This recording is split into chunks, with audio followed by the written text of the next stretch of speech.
Museum. Tonight we have Ken Nedimyer with us. Ken is a pioneer in coral restoration. We also have a book about him in the library if you have kids. It's great.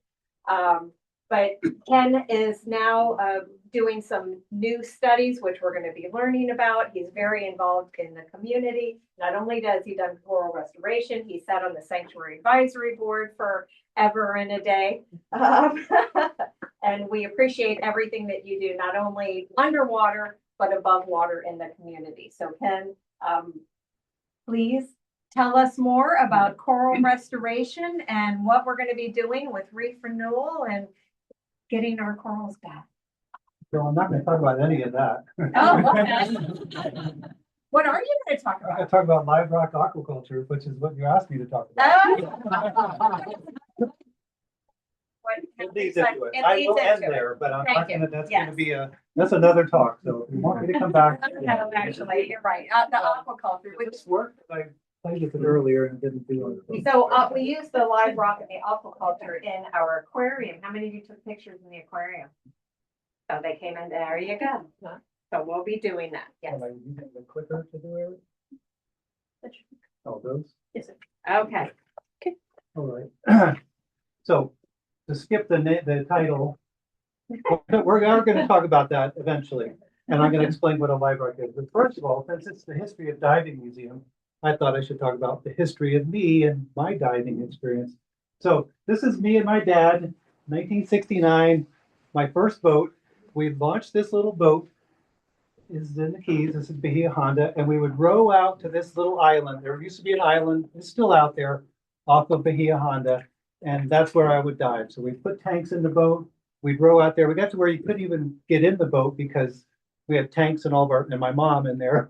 So my mom and I think my dad would row, and we'd push snorkeling out there, and then we'd do our dive, and then we'd come back in. So that's my first boat. I'm an aquarist. I was one. And that was my room in 1973. It kind of looked like that for a long time. And yeah, so I slept in a corner over there, and a little thing is bubbling all night long. And occasionally something would catch fire, or the salt water would get on an electrical something, and there'd be sparks. It was a lot of fun. And if you notice, this is the old style backpack. Back in the day, BCs, we didn't have that. We didn't have pressure gauges. It was just like a hard backpack like that, old steel tanks, and a regulator, just a second stage. That's all it was. And when you ran out of air, you'd come up. You had no way of knowing how much you. Some people had fancy J valves where you could pull a little thing and give you another few hundred pounds. You didn't even have a J valve. What? You didn't even have a J valve? No, I didn't. Well, they were more expensive.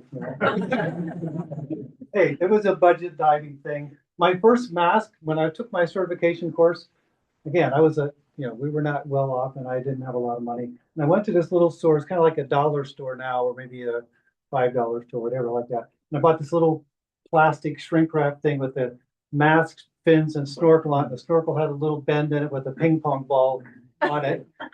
Some people might remember that. I cut the thing off right at the bend, and that's what I used for my certification. So humble beginnings.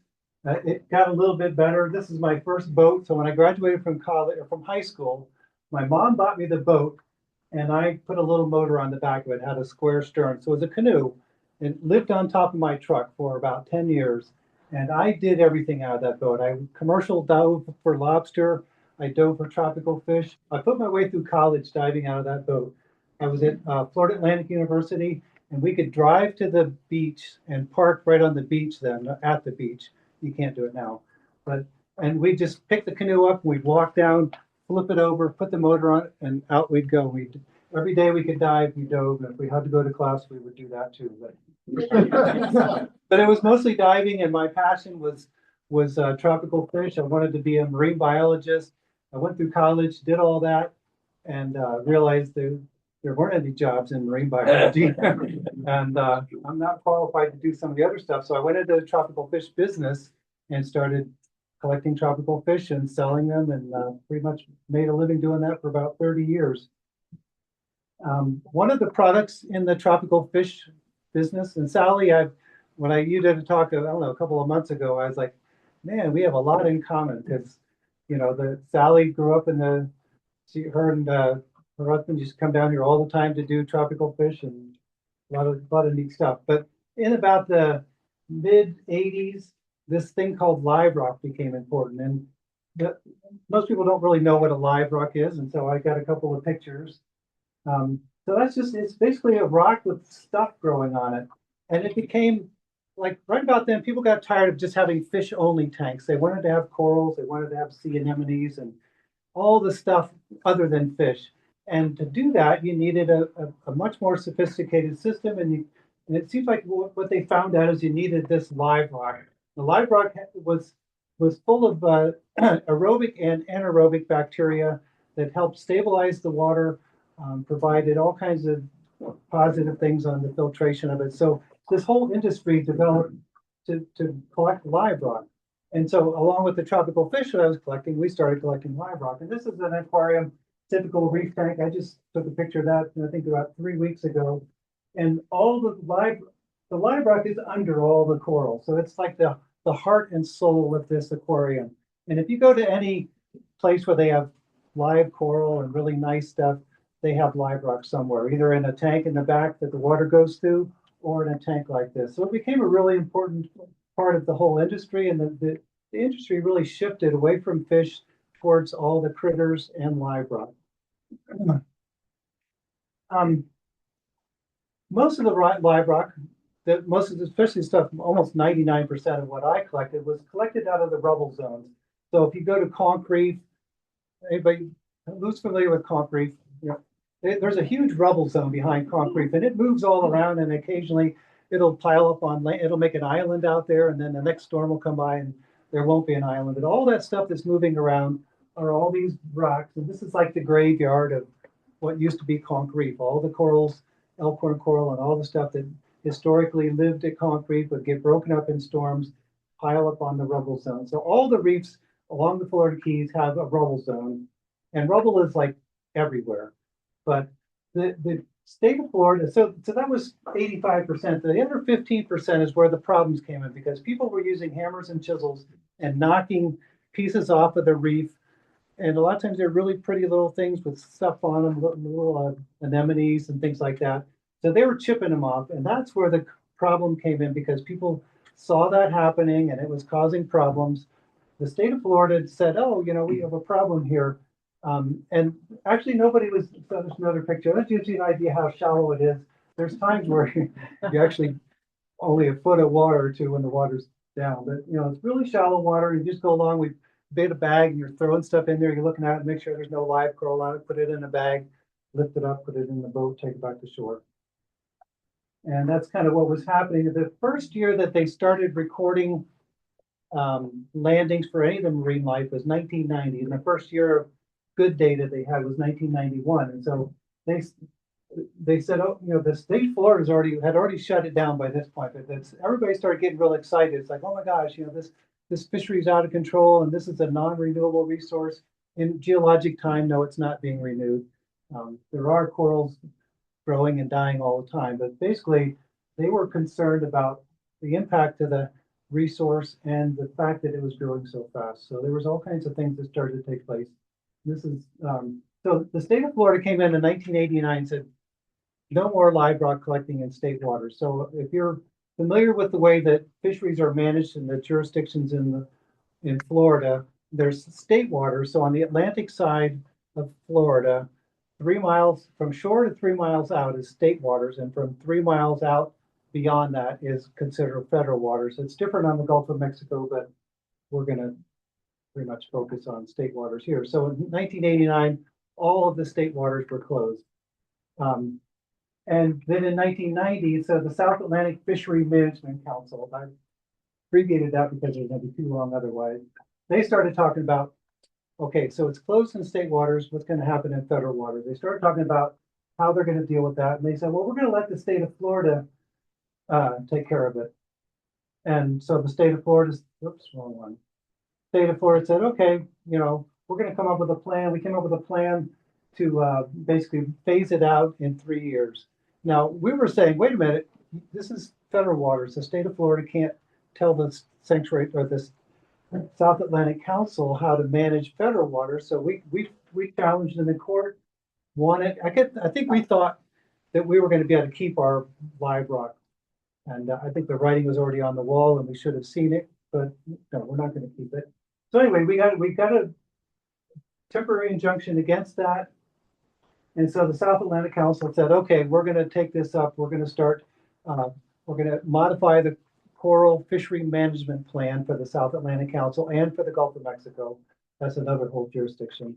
So we're going to take that up. We're going to deal with, how to deal with live rock in federal waters. So 1994, this amendment to the coral fishery management plan, first thing they did was define live rock. And then they said, okay, no live rock from Dade County north. Well, there wasn't any being harvested there in federal waters anyway, because if you go to even off Dade, north side of Dade County, you go 3 miles out, you're in hundreds of feet of water. So there was no harvest up there anyway. So that was a non-issue. And then they came up with a quota. They said, we're going to say you can take 485,000 pounds annual harvest for the next 2 years. It's going to close at the end of 1995. You're not allowed to chip any more rock. And we're going to come up with a aquaculture program where you can now aquaculture your rock. Well, that sounded great, except aquaculture, putting rock out there was considered dredging and filling. So you're not allowed to get there was no permits being issued for dredging and filling in the Florida Keys and hadn't been for quite a while. So we went to the councils and with all these people whining, it's like, they're never going to give us a dredge and fill permit. You're making us do this, but we're not going to be able to do. All we did was whine. So that's what you do when you're cornered like that. And we were really defensive about the whole thing. I mean, I was part of that group and I went to all these council meetings. I was on the South Atlantic Council Coral Advisory Panel and helped write all the rules for this stuff. So anyway, in 1994 in May, by then I realized, okay, this is all coming down. We're going to have to do something. So I was the first one in the Keys and on the East Coast to apply for permits. So I did one in state waters and federal waters, and I said, okay, I'm gonna listen to everything you're saying. So they're basically saying you can do it in the sand, but you can't do it on hard bottom. You can't be near any grass. You can't be near any hard bottom. You can't be near anything. And like, okay, I found 2 spots, one in state waters, one in federal waters. That's pretty much what it looked like, just a bare sand bottom. And I said, okay, I'm going to be the guinea pig. I'm going to challenge you in both of these different jurisdictions and see where it goes. And lo and behold, I got a call from the sanctuary and said, we've got your application in. We need to go out and do a site survey. It's like, oh, this is progress. It's only a month. So some of you guys know John Hallis. John was down here for a long, long time. So John and I went out. These are the old-fashioned cameras. There's an 8mm tape inside, and big cameras that we had back then. So John went out, surveyed the whole area. He wrote a really nice report. He said, I don't see any reason why Ken shouldn't be allowed to do a live rock aquaculture lease out here. He sent it to the state of Florida, or to the federal government. It went to the sanctuary. Big Cheese is up in the sanctuary office, and they said, we don't see any reason why you can't do that. And so somehow okay. So I got approval from the Florida Keys National Marine Sanctuary. First time it ever been done. Groundbreaking. In September of 1994, so this is like 2 or 3 months later, I got a Corps of Engineers permit. It says you can put rock out there. And I was like, what? Really? I thought I was going to have this great big story that I was going to take to the next commission meeting about, no, it's impossible. Nobody can get it. And here it was. I got everything I needed and I could go out there and start putting live rock down. Now, I couldn't harvest it because it was still illegal, but I could put it down. So I put it down, having faith that eventually they would come up with a program to let me harvest it. So anyway, I started putting the rock down. First rock I got was out of the Bahamas. This was rock that was picked up out of the woods on Grand Bahamas. They'd stuff it in these old onion bags, and it was delivered on a great big, semi-truck. Semi-truck was full. And he backed up into our driveway. I go, really? All that? and we had a forklift ready. So we take stack after stack after stack of these bagged up rocks, put it in our yard. There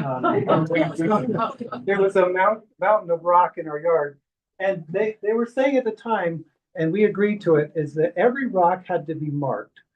So we would lay the rocks out on these pallets, and my kids, Carrie, you might not remember this, but you might. My oldest daughter's right here.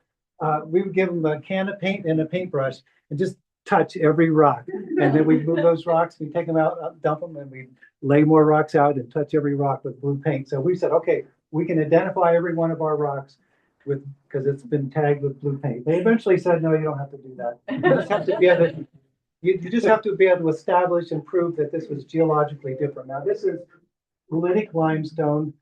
They also have it in Miami, so we started going up to the quarries. Whoops. Oh, okay. We started driving up to the quarries up in Miami where they mine rock. And the quarries have layer after layer of rock.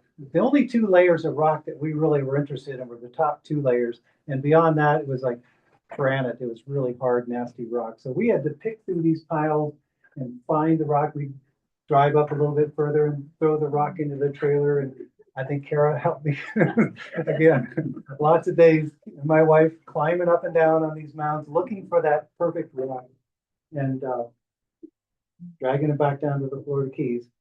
So by the end of the first year, so we got our permit in '94. By the end of the year, basically, we had 60,000 pounds of rock put on the bottom. And by the end of 1995, we had 200,000 pounds of rock, all hand placed, little bitty boats, lots and lots of work. And then we finally were able to start harvesting that. I have another picture here. So we got to now, so my son-in-law, Philip, has taken over that business. Philip got smarter. I think I started doing this whole thing before that, though, Philip. But, so we found that this place in Miami will deliver, either put them in our trailer or deliver a whole pile of these rocks. The rock we want, put in a bag, delivered in our yard. So that's what Philip's been doing. And now we also, I had some rocks I was going to bring. I forgot them. So the rock, when it comes, and the rock that we used to pick out of the quarries was kind of nasty and full of stuff. And initially, I just like put it out there anyway. I didn't care, and some of it was okay. And Philip figured out if you pressure wash it with a pressure cleaner, oh my gosh, the rock was fantastic. And so every rock now gets pressure cleaned, and before we put it out, so it comes in these bags. We clean it from one bag, put it in the next bag. Philip has a forklift now that he puts the bag in his boat and takes it out that way. But I didn't have all that stuff when I was doing it. So we would fill up our boat with buckets full of rock. And almost no place to stand. That cooler there was probably full of hot water because we're wimps and we don't get in the water unless we have hot water to put it in our suit before we get in. But we'd be climbing all over these buckets till we get out there. There was times when we launched the boat, we'd say, as soon as we launch, you got to get in and start taking off, or the boat was going to sink at the boat ramp because we had so much rock in that boat. Crazy stuff. And then we stacked it up. And initially, we started just stacking these mounds up, and I said, "Let's stack it really high. It'll be really great, and catch all the plankton and stuff like that." And the first storm came through and just knocked it all down. We learned some hard lessons that way. But anyway, so this is like 1995-ish, 6-ish. That's kind of what it was looking like. And we were putting all this rock down there, hoping that we were going to finally get a permit to bring it back up. So then the South Atlantic Council met again. They went, this Amendment 3 established a permitting system for live rock aquaculture in the South Atlantic EEZ, which is the exclusive economic zone, which is like from 3 miles out to 200 miles or whatever the next, like from here, it doesn't cover the Bahamas, it goes halfway to the Bahamas. Anyway, basically allowed us, the system was developed, it allowed us to do it, but it wasn't going to be, even though the amendment passed in July of '95, it wasn't until, I think the next slide says that. Wow, can't see that. It wasn't until March of '96 that the thing actually went into effect. And in April of '96, and they knew I was waiting, and I got the first permit, and I was in business. So the rock farm kind of looks like that now, just rows and rows of rock. You can see it on Google Earth. You can see it flying. Pretty cool place. Lots of fish, a lot of really cool stuff going on there. And this is kind of what a rock would look like after 6 months. It's just kind of like dusty and, not really very great. After about a year, it starts to get macroalgae and a few other things growing on it. 18 months, it's starting to look pretty cool. We can harvest it at 18 months, but it's better after about 2 years. You start getting little corals. You can't really see it here, but there's a little coral right up in there. There's actually 2 corals in there, but the rock has got a lot of corals on, and that's what kind of leads me into I'll go into that in a minute. I'll do it right now. One of the provisions in the aquaculture plan for the state and federal waters. So we actually did 3 management plans, 3 live rock aquaculture permitting systems. One was in the South Atlantic Council and federal waters, one was in state waters throughout the state of Florida, and one was in the Gulf of Mexico. So I wasn't really involved in that one, but I was very involved in the 2 that happened here. And all of them, we went to them saying, you're making us do this. And the problem is when we put our rock out there, and about the time it's ready to be harvested, there's going to be coral growing on it because, I mean, you can put Coke bottles on the bottom and coral is going to land on it. So they said, okay, well, we're going to write in an exemption into the permitting process that any coral that's attached to your rock is your possession. You own it. So you're allowed to harvest that rock with the coral on it. And it says the coral must be remain attached to the rock. It's like, okay, no problem. So that's what really opened up the whole coral restoration field. I'll kind of end on that note.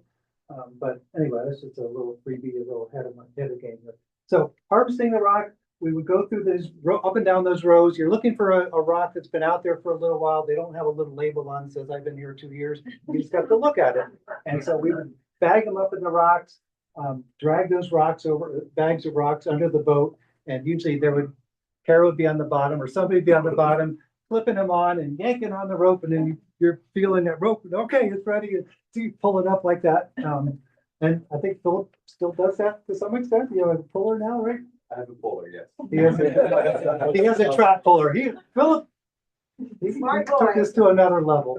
So anyway, bags of rock, you drag them to the top, put them in the boat, and you have a whole boatload of, basically rocks like that.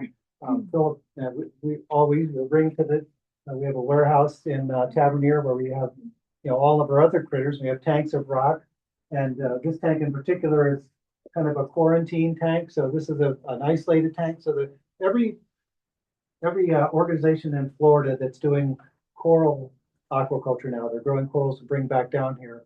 They all have live rock, and all of their live rock came from Philip because he's the only one that's really actively running a live rock business in the state of in the Keys. And so all the rock has to come from the Keys. It can't come from the West Coast, can't come from anywhere else, has to come from the Keys. So he's got a nice little thing going. So this is his isolation tank, but the rock looks great.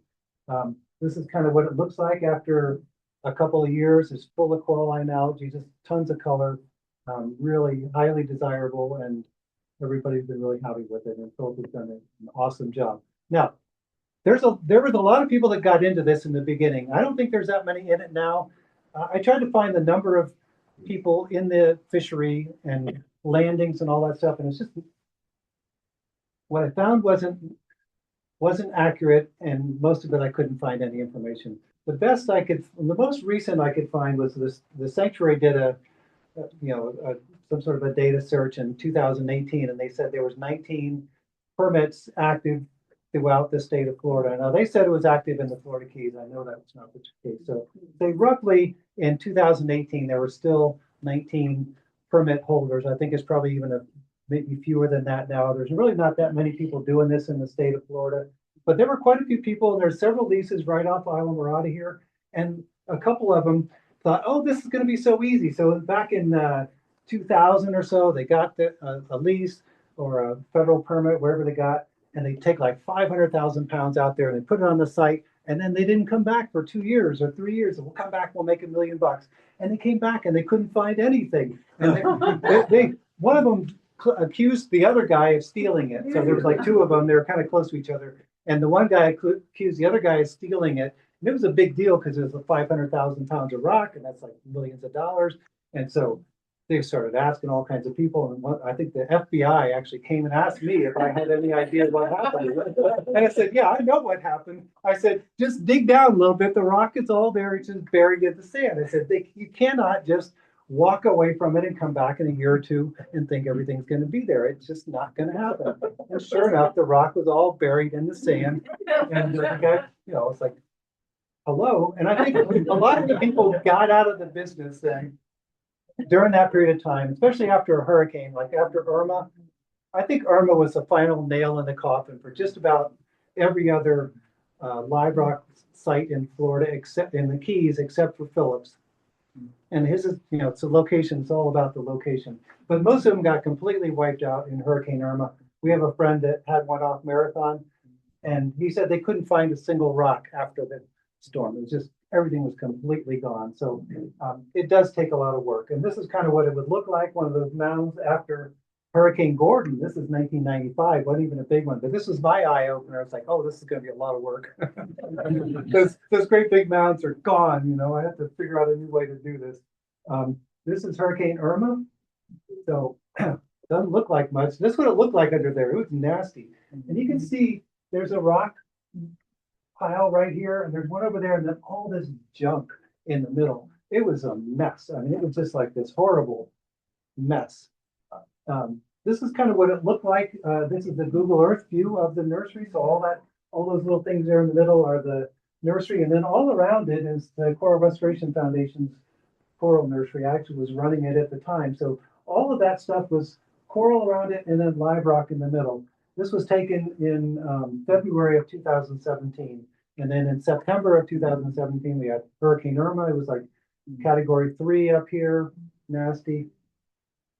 And that's what it looks like in December. So half of the live rock site was under sand, completely buried in sand. The other half, the sand was excavated from. So the sand was coming down this way, burying that side and excavating that side. And you can see that the Coral Restoration Foundation's nursery didn't do very well either. The structures were all there, just ripped most of the corals off. That was a long mess too. But anyway, so it's not easy. There's money to be made in it, but it's a lot of work. I was talking with Philip the other day, and he said he figured out that he touches each rock 18 times from the time he gets it to the time he sells it. And that's picking it out of the bag, washing it, turning it over while you're washing it, washing the other side of it, putting it in another bag, taking it out of that bag, putting it on the bottom, stacking it up. And then once it's stacked, you got to turn it over a couple of times over the next 2 years. And then you're harvesting it, putting it in a bag, you're taking it out of the bag, you're putting it in a tank, you're putting it in a box, you're putting the box in a truck, and you're taking the box out of the truck and giving it to the guy at the airport. So lots of work. I tell you what, though, I had a great time doing that. It was a lot of fun. I think Philip still likes it. It's hard to explain working out in that live rock site. So one of the things that I'm going to kind of change this a little bit. One of the things cool about the live rock site is it attracts a lot of fish. It also attracts a lot of coral, but there's a lot of fish there. And I think the success of the nursery at the Coral Restoration Foundation and at our nursery now, which is kind of almost next to theirs, is because there's structure like this on the bottom. These live rock mounds attract a lot of fish. The fish go up and clean all the corals for us, and we don't have to do it. So it's a good thing. But we did get a lot of corals settle on our rock. I think I counted 19 different species at one point, of different species of coral that have settled on our live rock. These are 4 of them, and 4 other different ones. And, we would, the rocks would have nice corals on, we would like set them aside and they would get a premium price. Back then, I think I was selling regular live rock for $2 a pound or something like that, back when I was doing it. And I think we were getting $5.50 a pound for this kind of rock. And now Philip gets $5.50 a pound for the other rock, and who knows what happens with that rock. But it was cool. And actually over the years, I harvested a lot of coral off that and took it over to the coral nursery and grew it and then put it on the reef. So I kind of started taking the nice corals off my rock and putting it on the reef. But what's the exciting thing was, and this is where we transitioned. So in 1996, so I had my nursery, I'd had my live rock site for 2 years. I was putting all these rocks down, and we found staghorn coral. Just happened one year. but we had staghorn coral settle on a rock. This is not 1996, but this is 2001 or two. But anyway, that coral settled. Now, right away, I started, oh my gosh, staghorn coral. Wouldn't that be cool to sell that to the aquarium trade? I'd be the only person around that had it.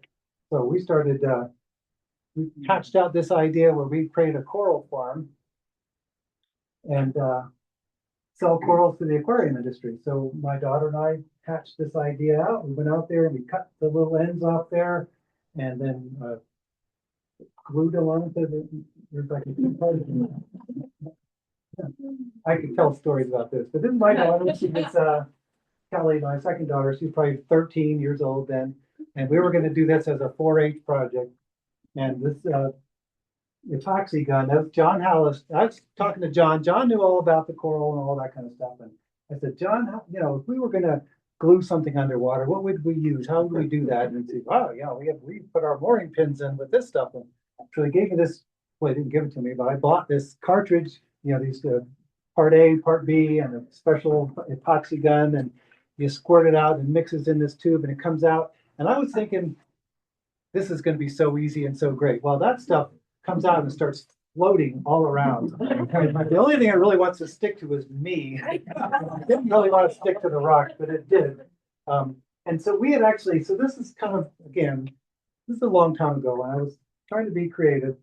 So that the exemption said that as long as the coral is attached to the rock, I can sell it. So I said, well, what if I took a little piece and attached it to that rock? A little rock that's glued onto a big rock, and I'll break the little rock off and I'll sell it. And it's like, okay, there's a way we can do this. And so that was my creative workaround. And we kind of created this goofy nursery with big rocks, with little rocks glued on top, and we were putting coral on there. And you know what? It worked. We never sold any of it, but it grew. And it turned into, the coral nursery. Matter of fact, we went to the sanctuary like in 2000. So this was 2002. We went to them the next year, and I had a couple of really nice rocks with coral growing on it. I said, hey, could we just put some of these out on the reef? Wouldn't that be cool? Because the reef is all dead. And could we put them out there? And they looked at that and they go, wow, they were so excited. We can't let you do that. There's no permit. There was no way that I could take a coral from my nursery, which is out there in the ocean, 3 miles out, and take it and put it next to that on another reef. There was no permit that allowed me to do that. But again, so John Hallis, Harold Hudson, if anybody knows Harold, some of you guys probably do. Harold was like me. And say, we'll find a way. So he called me up. This was like, I don't know, one day I went in there. He called me about a week later and says, I got a plan.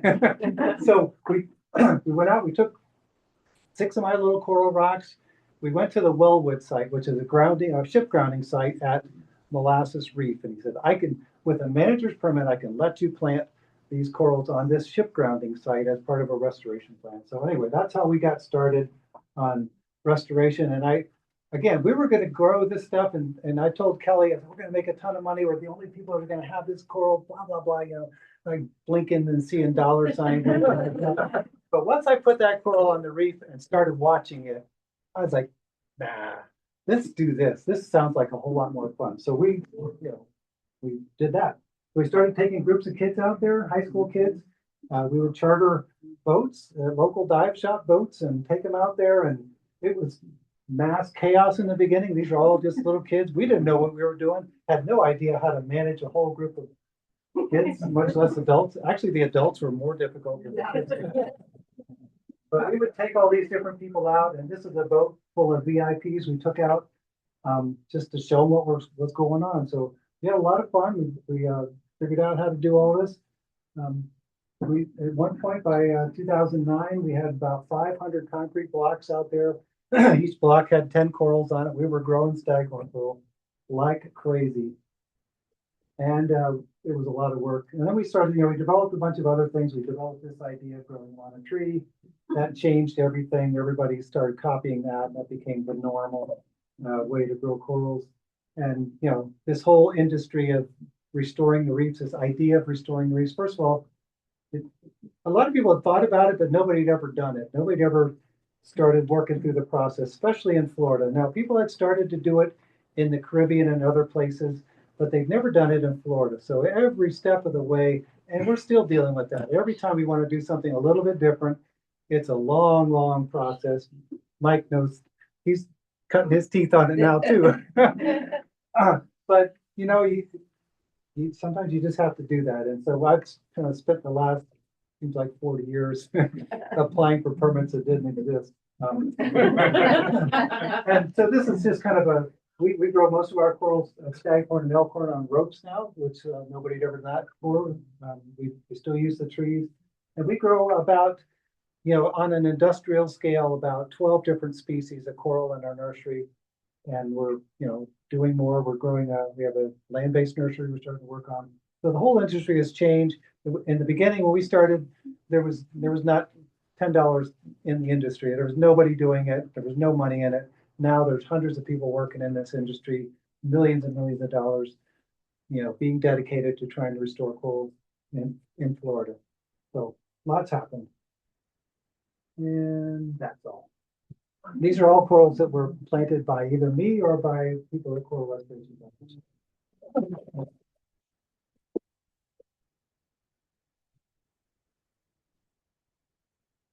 Okay, you can go, right? Yeah. Your original permit, and they wanted you to find a spot that has sand cover. Were you checking to see how much sand depth there was? Because they were Well, yeah. I mean, it's a long story.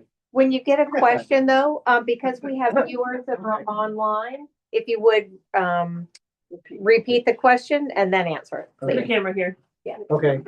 His question was, when we were going for our original permit, did we have any idea how deep the sand was, basically? And did we check it? And my thought at that time was deep sand is better because the thin layer of sand can blow off of it. And that's what happened to the nursery in Marathon. They had it on a hard bottom with just a thin layer of sand, and everything completely blew off it. And it just comes and goes. Now, deep sand is a real pain, but we've worked around it. And it's not every site that's been successful. Our site is successful because of where we put it, and it was intentional. But anyway, I wanted to come up with some sites. It's like, look, if you're not going to let us put it here, then you're not going to let us do it anywhere. And yeah, they let me do both of them. Yeah, when you clean the rock, is the objective to make it porous with the blast of the power washer? Right. Or are you trying to make crevice? What's the Yeah. objective? So the question is, when we pressure clean the rock, what's the purpose of it? And the purpose of it is to open up. So the rock, it's a real porous rock anyway. And if we blast the sand out of it, then it becomes, I wish I'd brought one. It's just like Swiss cheese. I mean, you can look through the rock. So you try to pour water in it, just go right through it. But when it hasn't been cleaned, that won't happen. So the idea was to open it up so that the bacteria and the little critters can get in there. Perfect. And it was great. Questions? Any? Lad? Hey, Ken, great talk, by the way. Thanks for the history. That was fun looking at all that. You mentioned 19 species that you recall recruiting onto the Live Rock. Maybe this is for you or maybe for Philip. Pillar corals are pretty much gone out of the Keys now. Have you ever had pillar corals? No. No. We had staghorn coral, and so Lad asked if we've ever had pillar coral attached to our Live Rock, and no, we haven't. And there's a couple of corals, like the mountainous star coral that they're in the genus Orbicella. So three different species in the Keys, and they almost never recruit anywhere. We did have two of them recruit in our Live Rock over the years, and we had staghorn one year, and staghorn's another one notoriously not very common. Pillar coral, no. No. And it'll never happen. Anyway, anything else? Yeah, Ken, of Go course, I'm out there diving and I saw all the damage from Irma. I mean, giant friggin', not just coral, but rocks and ledges moved. What was the percentage of loss that we got from all the plantings? So the question was how much coral did we lose that we had planted in Irma in 2017? Depends on the species. At that time, almost all of the work was being done with elkhorn and staghorn coral. Matter of fact, that was pretty much all we've done. And I would say it was like 99%, 95% of the staghorn was gone. And 50% of the elkhorn, maybe more. So it was bad. I mean, staghorn was wiped out in that Oh, I storm. saw it, but I didn't know. No, it was bad. I mean, the further north you went, the better it got, but the lower keys completely gone, nothing. So, yeah, those storms are bad. I don't like storms. Yes. Ah, Shane. Yeah, we are spoiled these days with our GPSs. Yeah, so that's a good question. So back in the day, and I gave a talk last month and another, back before computers, almost, before the internet, but also before GPS, back when so the question was, it's going to be about finding the site. So when I took John Hallis out, John was like Noah, you know, he had resources and he had a GPS, a handheld GPS. So I went to the site, I'm like, that trees lined up with that house, you know, and that was like that way. So I could triangulate anywhere out there and find the site over and over again. But John went out and actually got GPS coordinates for it. So that's what we used for the permitting. But if you look at the nautical charts now, it actually shows the site about 200 yards off of where it was, because even the GPS that John had, they were scrambling the signal back then. So the military used to scramble the GPS signal. So it was never really that accurate.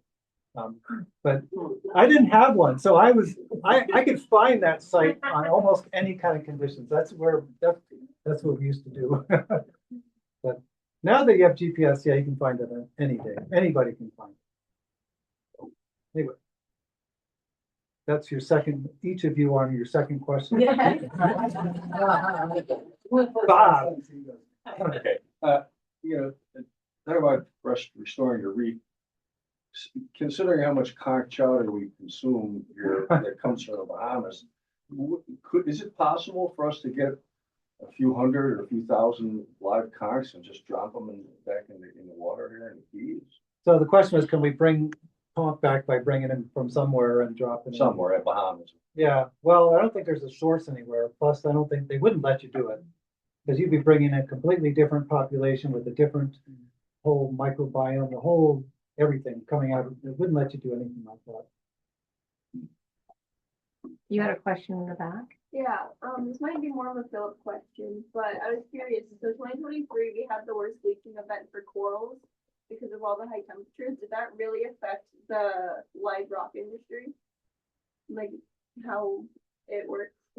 How it works? Well, when you actually look at the live rock, we also have some bleaching on the rock. Oh, sorry. I don't know how. So the question was, I can answer it. Okay. The question was, did the bleaching or the extreme heat in 2023 affect the live rock fishery? I would say it probably didn't, because these, there's coralline algae, other things on the rock, and that didn't die. The corals bleached that were on the rock, but that's not the main driver of his business. Is that right, Philip? That is right.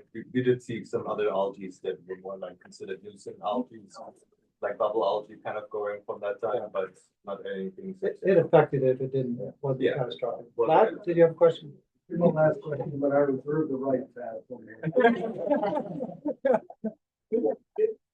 Tell us about any volunteer opportunities, both with Reef Renewal and KP Aquatics or the Live Rock? Well, I don't know anything about, Philip could always have somebody pulling rock in his boat. The question was volunteering. So there's a lot of opportunities to volunteer with either us, Coral Restoration Foundation, iCare. So Mike Goldberg is here with iCare, and he's, definitely a presence here.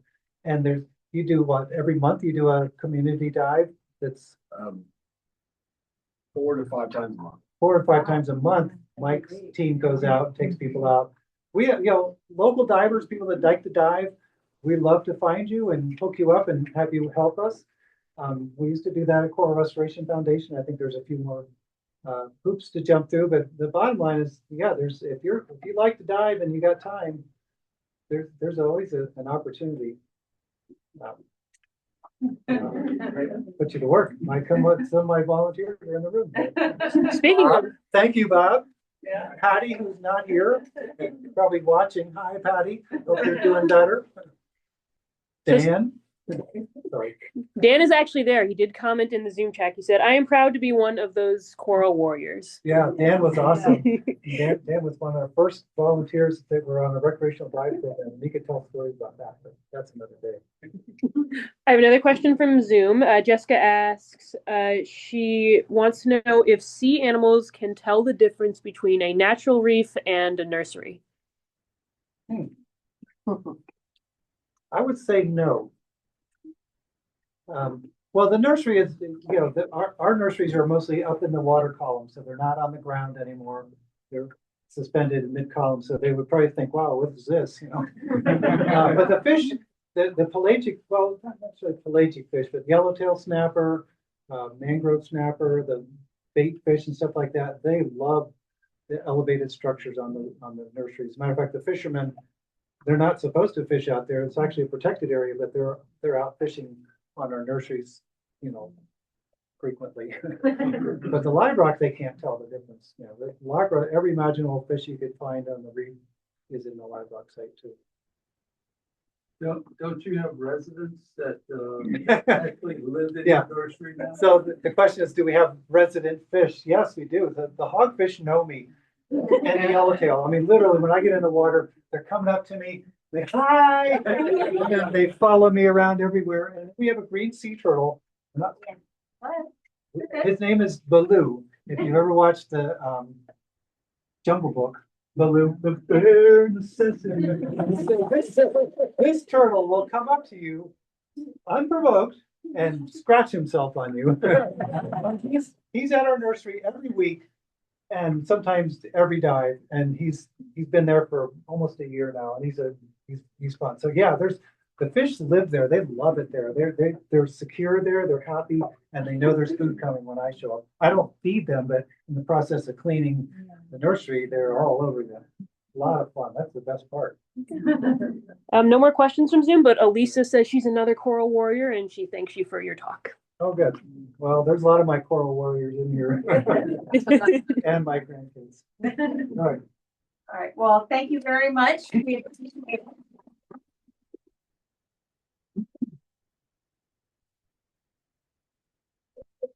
Years, and Ken's right. The last time he was here, he talked specifically about coral restoration. And actually, we had this conversation. It's on Zoom though. Because it was tough. And last year's Dive into Art was Fantastic Fish of Florida, which included a whole aquaculture messaging, which got our conversation started again. So it's great timing. We appreciate this is something that's different, and we like the topic. So thank you very much for bringing it back to us and for educating us on live rock. All right, thank you. Denise, Get out of my seat, Mike. and our longstanding members of the History of Diving Museum, but as a thank you, we've extended your membership another year. So now diving 365 days a year, 362, you can come here just to say hi. If anybody wants to become a member, you saw we have some membership t-shirts. There we go. There. It's our 20th anniversary. So this is from 20 years ago. So this is our first, and we've recreated it for our 20th anniversary. But thank you all. And again, we appreciate you being here. Keep in mind that volunteer opportunities next January 21st. We're going to be opening Dive into Art Stories from the Sea. On the 24th, we have guided tours that Julia will be leading at 11 and 2 on a Saturday. And then save the date for February 6th. We're going to be doing another Dive into Art and Music event with the Jerry Garcia Foundation and Rainbow Full of Sound over at the Beer Garden with a lot of fundraising things going on for the Dive into Art exhibit. So thank you for being here tonight. Thank you for being part of our 2025 20th anniversary. Thank you.